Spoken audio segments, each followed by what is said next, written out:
Assalamu alaikum wa rahmatullahi wa barakatuh. Ripino hajaina. Efa ray volana sy tapany latsaka sisa dia higadona sy ho tonga eo amintsika ny volana manankajy, volana be fahasoavana dia ny volana Ramadan. Ka ny afatro amin'ny ity androany ity apetao dian'izao ny finiavanao fa ife sy anatanteraka amin'ny fifehezana mandritra ny volana Ramadan 2024. Satria nahoana? Satria amin'ny finoana Islama ny fikasana no lehibe mihoatra ny asa izay ataonao. Izany hoe raha ohatra ka nametraka fikasana anao hanao zavatra anankiray ka tonga taminao tambana na tsy fahafahana natanteraka an'izany asa izany dia efa voasoratra amin'ny Allah fa nanao an'izany fanompoana izany ianao.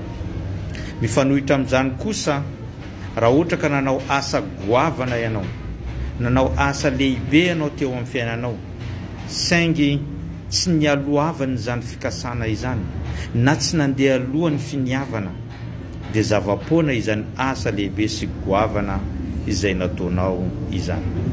Izany indrindra mahatonga ahy amin'ny ity androany ity miantso antsika rehetra apetrao dian'izao re ny fikasanao fa ifehivava mandritra ny volana Ramadan iray manontolo 2024 ity, amin'izay raha ohatra ka misy ny tambana tsy fahafahanao tampoka, ohatra ny aretina, ohatra amin'izany voyage, na ihany koa misy iray amintsika mihitsy ndosy ny fahafatesana ka tsy afaka nanatanteraka an'izany fifehezana zany, dia efa voasoratra ny Allah fa ny fehivava nandritra ny volana Ramadan 2024 iray manontolo.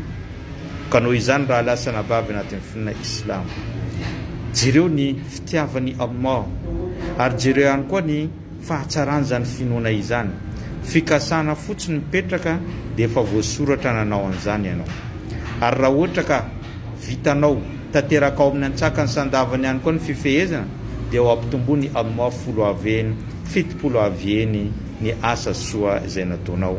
Ka ho antsika rehetra mbola misy iray volana sy tapany latsaka dia efa petrao ny finiavanao, angamba hipetraka izany efa voasoratra eo anatrehan'ny Allah raha misy ny fahasahiranana natambana tsy navitahanao nanao an'izany dia efa voasoratra ny fesina vita fifehezana tamin'ny Ramadan 2024 isika rehetra. Zay ngamba no afatra tamin'ity androany ity. Abonnez-vous, partagez-vous, ataovy j'aime fa mbola maro ny lesona zay hozarantsika eto. Wassalamu alaikum wa rahmatullahi wa barakatuh.